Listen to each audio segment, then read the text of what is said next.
Olá portistas, sejam bem-vindos a mais um Dragão Autêntico. Vamos fazer a análise de mais um jogo da Liga NOS, Portimonense Futebol Clube do Porto, vitória por 3-2, com golos do Zé Luís, do Alex Telles penalti e no final do Marcano. Dragão 27, um jogo, aqui se calhar, até quase que vamos poder se calhar parti-lo em dois, não é? O momento até ao 2-1 e depois daí para a frente e tudo o que teve para trás disso. Hoje, deixa-me só dizer, mas hoje é um jogo em que a única alteração foi a entrada do Otávio para o lugar do Baró, que aparentemente por lesão do Romário. Em termos da equipa inicial foi essa a mudança, portanto a ideia é manter uma equipa que já começa de facto a dar provas de rotinas de jogo muito boas mesmo, de grandes automatismos, excelentes automatismos, e portanto não há que inventar nisso, e isso o Sérgio fez bem, e a prova prioritária para o Futebol Clube do Porto é o campeonato. Sim. Portanto, sai Baró, entra Otávio, e o Otávio esteve, aliás, até foi considerado o homem do jogo e foi um dos melhores jogadores, sem dúvida. Não é descabido. Mas como tu disseste, Dragão 8, houve sobretudo duas partidas. Duas partidas. Até aos 72 minutos foi um Porto irrepreensível. O Futebol do Porto não deixou rematar. Atenção, aos 70 minutos o Portimonense ganhou o primeiro canto. Conquistou o primeiro canto. Não tinha um remate. O Futebol do Porto dominou completamente em termos de pressão alta, em termos de jogo entre linhas. O Porto não deixava o Portimonense construir o jogo. Mantinha sempre um ritmo alto. Desdobrava-se muito bem a partir do meio campo para a frente. Um jogo brilhante do Danilo. Sim. Brilhante do Uribe. Brilhante do Otávio. Portanto, hoje até fazer uma coisa muito interessante, que foi uma variação de jogo, de flancos, muito rápido, até com passos do Danilo a fazer lembrar o Rubem Neves, passos excepcional, de 30 a 40 metros. Muito bem também o Luís Dias. Curiosamente, até os jogadores, do meu ponto de vista, que estiveram menos bem, foram os dois avançados. O Zé Luís e o Marega. E sobretudo o Marega muito Marega é o que já se sabe, não é? Desacertado, não é? O Marega está lá, mas falha. E não é de sumenos importância salientar isto, porque de alguma maneira isto também influenciou a ponta final do jogo, porque o Futebol do Porto, com outra qualidade de finalização, tinha arrumado o jogo. O Porto hoje era o jogo para ganhar por 4, 5, 0. Nós estávamos a pensar, o Futebol do Porto quase que se arrisca a perder o jogo, porque depois até houve inclusivamente uma expulsão.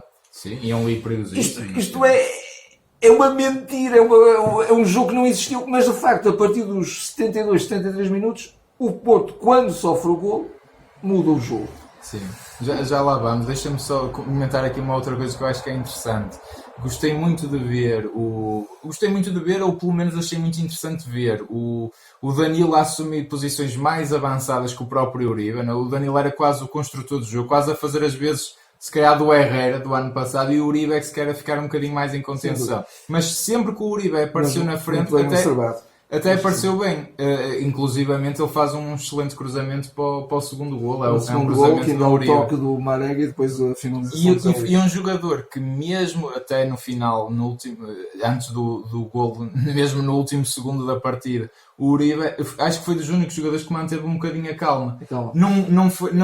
Ele tem lá um lance muito interessante, que é ele que segura a bola, rodopia para procurar outro flanco, em vez de chutar logo para a frente, tentar acabar uma falta. Um jogador muito cerebral, mas um jogador muito, muito interessante, o Uribe.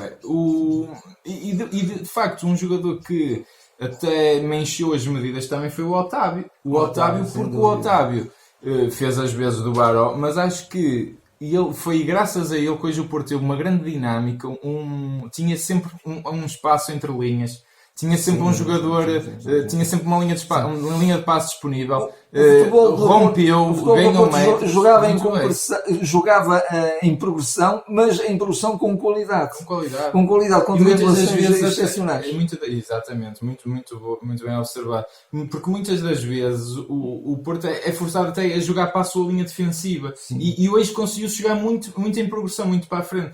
Porque de facto lá está, falhou-se muito, até mesmo em bolas paradas. O Danilo então falhou para aí uma mão cheia de bolas. Ele queria muito marcar hoje um gol. E repara, outro pormenor, o Porto manda 2 bolas ao poste. Sim. Portanto, o Porto, se não ganha este jogo por 5 ou 6-2 completamente. Completamente. Mas vamos à outra parte. O Futebol parte. do Porto estar 4-0 a ganhar aos 70 minutos era justo. Era justo. Isso tem que se dizer. Era justo. E o Futebol do Porto encontrou inclusivamente como o Sérgio costuma dizer, o Porto tem que se centrar sobretudo no positivismo do seu jogo, portanto na sua afirmação, na sua ideia de jogo, isso fê-lo, mas também era uma ideia de jogo que aniquilava o Portimonense, porque o Portimonense gosta de fazer um jogo do ataque a ataque. E é inacreditável como uma equipa como o Porto, que está sempre em cima, não permite, em simultâneo, portanto não é só a grande qualidade ofensiva do jogo do Porto, é a grande qualidade também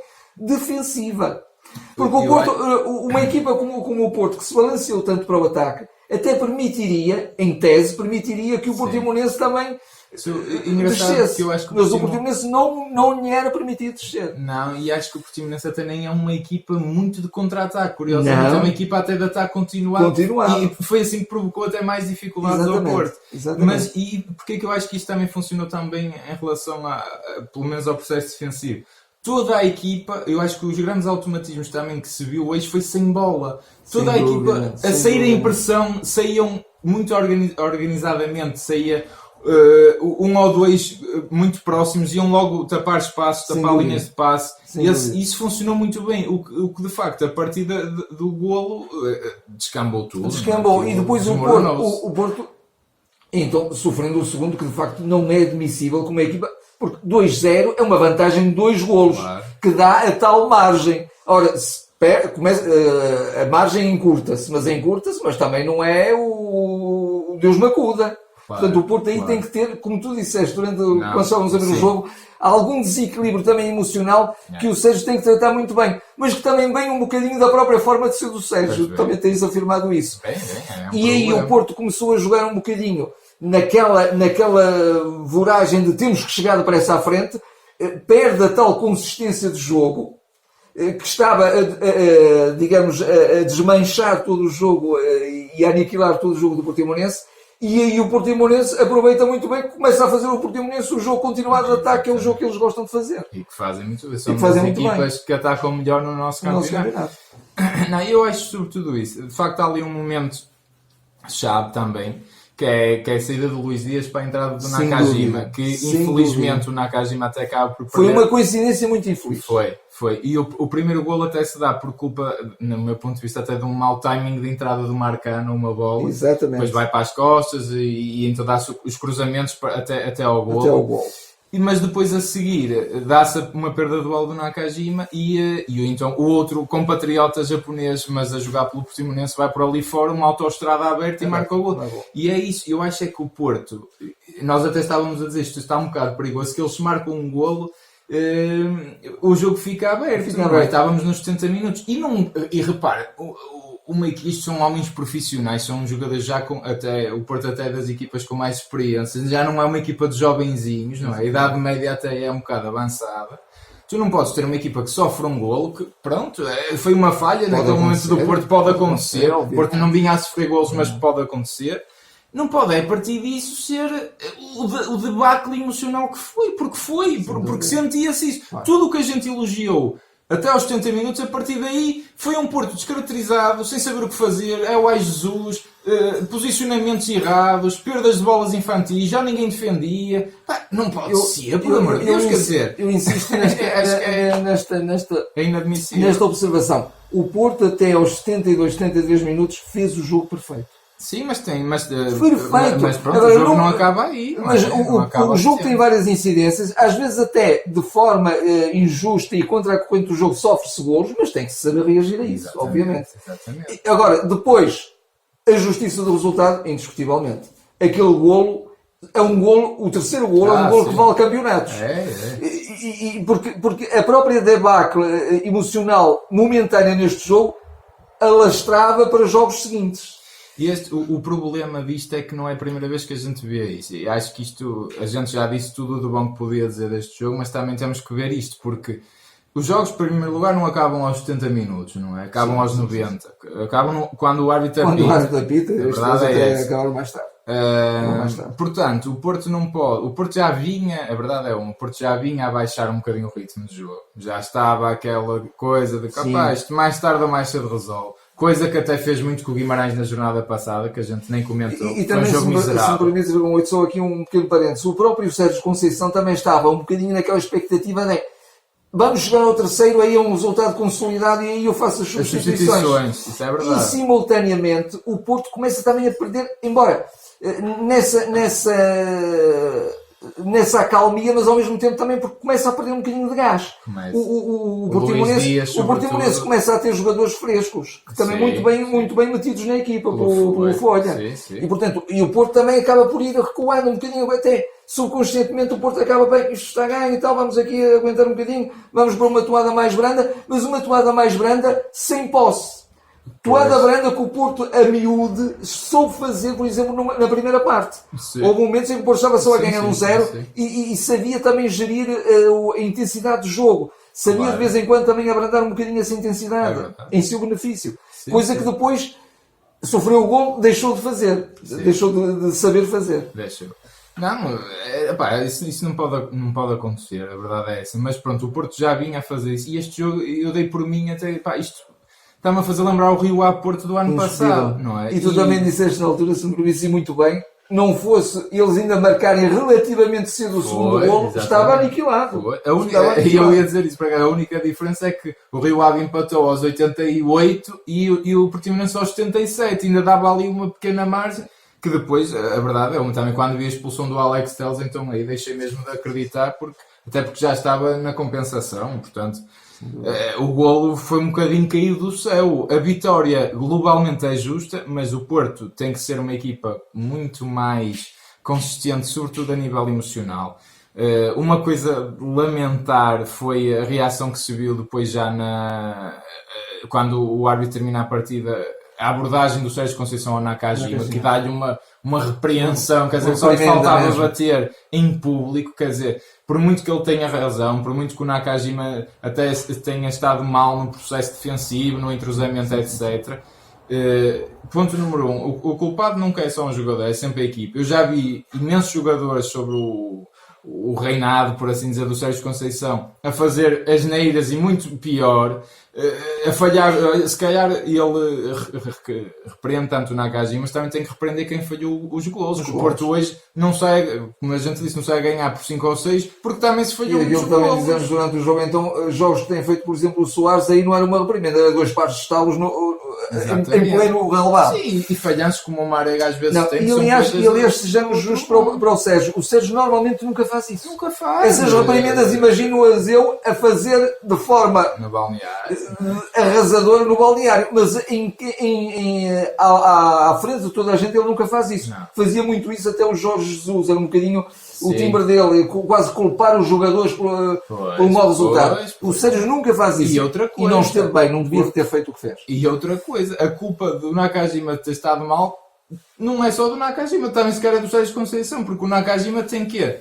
Tem uma parte contra o Krasnodar, uma parte e tal, e tem agora mais 20 minutos. Sim. Obviamente o Nakajima não está à vontade, até porque parece um jogador que o Sérgio está-lhe ali um bocado a cortar as asas e a liberdade, porque aquilo é um jogador para ser feliz, é um jogador para ser um vagabundo no campo, para jogar quase como quer um bocado. E ele está ali tanto a forçá-lo ao processo defensivo, tu tens que defender, tu tens que cumprir. E o rapazinho por cima teve a infelicidade de não o fazer, mas não se pode cair assim em cima dele, porque acima de tudo está uma equipa lá dentro. E a debacle emocional não foi só dele.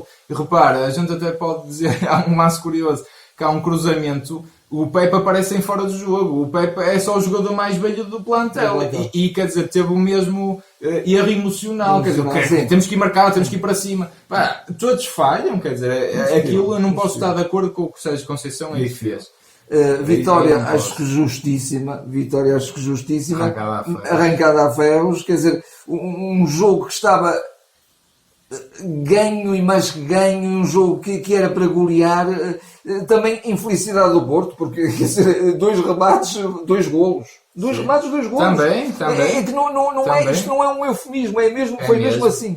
Até ao empate, depois eles até tiveram mais oportunidades. Mas até o empate foi. Mas que o Porto se galvanize e que não haja, digamos, estes colapsos emocionais. Não pode haver. A equipe, se há uma, curiosamente, o Sérgio, quando veio para o Porto, até se dizia: epá, isto se calhar é só berro, porque o que é o forte do Sérgio é no lado emocional. Mas, curiosamente, até se tem revelado alguma fragilidade da equipa, às vezes no lado emocional. Vimos isso até no final da taça, quando o Futebol do Porto festejou de forma eufórica, como se já tivesse ganho o troféu quando conseguiu o empate. Sim, não é? E, portanto, isto também tem que ser trabalhado, tem que ser cuidado, porque uma equipa também tem que ter essa frieza até de saber estar nos momentos difíceis, não é? São profissionais, não é? E depois a explosão no fim é para festejar. Claro. Não está em causa a coesão, não está em causa a unidade da equipa, mas está em causa essa necessidade de jogar futebol. E jogar futebol, para se jogar futebol e para se jogar com discernimento, para se jogar bem tem que se jogar com discernimento. Claro. E afetados desta maneira não se joga com discernimento. Eu acho que a realçar é isso. 2-0 é uma vantagem boa, não quer dizer nada. Não quer dizer, eu acho que o Porto pode baixar realmente o ritmo quando tiver pelo menos 3-0 no nosso campeonato. E o que me assustou um bocadinho é isto não ser a primeira vez que acontece. Espero que seja a última, mas não sei. Eu ano passado vi isto várias vezes. Lembro-me de um jogo no início da época, o ano passado, contra o Belenenses, também muito parecido. Sim, muito o Porto está a ganhar 2-0, adormece. E no final também teve que voltar pelo mesmo, até acho que foi um penalti. Foi um penalti do Alex Telles também no último segundo. Fico um bocado apreensivo. Eu termino mesmo a salientar isto e a realçar isto. Lado muito positivo. Os primeiros 70 e poucos minutos de jogo do melhor Porto desta época. Do melhor Porto desta época. Tão bom. Pese embora a diferença de qualidade da equipa da equipa adversária, mas tão bom como o jogo se fez na Luz. Sim. Em termos de qualidade de jogo, até ainda um bocadinho, um grau acima. Mais automatismo ainda, mais qualidade. Mais qualidade num processo. Claro. Né? Claro, pronto, também agora, é outra equipa, não é? Pronto, e portanto este resultado ia ser demolidor, mas ainda bem que o Porto conseguiu no final. Repara, o problema é que se não fosse o jogo da Luz era a outra deslocação fora que o Porto não ganha. O Porto está a ter muitas dificuldades aí fora. Gil Vicente e Portimonense. Sem dúvida. Em casa... Também é merecer reflexão isso. Em casa a coisa vai-se dando, mesmo que, volto a dizer, a gente não comentou, mas o jogo contra o Guimarães foi um jogo muito tremido e um jogo onde a equipa esteve muito desligada. Mas a coisa, pronto, em casa ainda se vai compondo, fora, cuidado, quer dizer, acho que o Porto tem de refletir sobre isto e acho que não pode voltar a acontecer, até porque lá está, quer dizer... Mas a equipa foi muito bem preparada, porque normalmente até quando se regressa das seleções há sempre alguma quebra. Jogos são difíceis. E o Porto jogou muito bem, mas de facto também um bocadinho continua a haver a tal pecha de... Não se marca, quer dizer, o Porto tem que marcar, com estas oportunidades tem que marcar mais.